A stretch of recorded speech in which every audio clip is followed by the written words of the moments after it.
মে দিবসে মোদি সরকারের বিরুদ্ধে কঠোর সমালোচনা করলেন নেতৃবৃন্দ। আমাদের কলকাতা প্রতিনিধি শম্পা দাস ও সমরেশ রায়ের পাঠানো ভিডিও চিত্রে প্রতিবেদন। নেতৃবৃন্দ বললেন, কৃষকরা ঋণের দায়ে আত্মহত্যা করছে।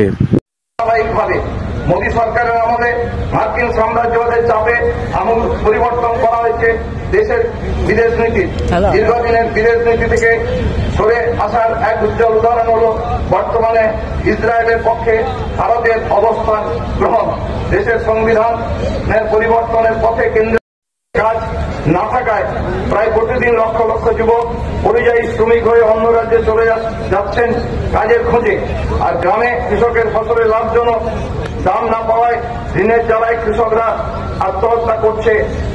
এখানেই শেষ নয়, রাজ্যে 46টি রাষ্ট্রায়ত্ত সংস্থা সংযুক্তিকরণের মাধ্যমে তা বন্ধ করে দেওয়া হয়েছে অথবা বিক্রি করে দেওয়া হয়েছে এবং মাদার ডেয়ারি আপনারা জানেন বিক্রি করা হয়েছে।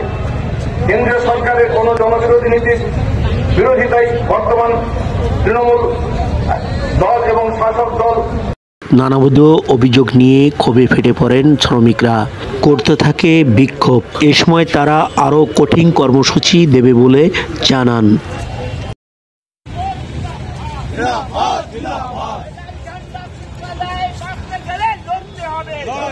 সমরেশ রায়, আমার নিউজ টিভি, কলকাতা।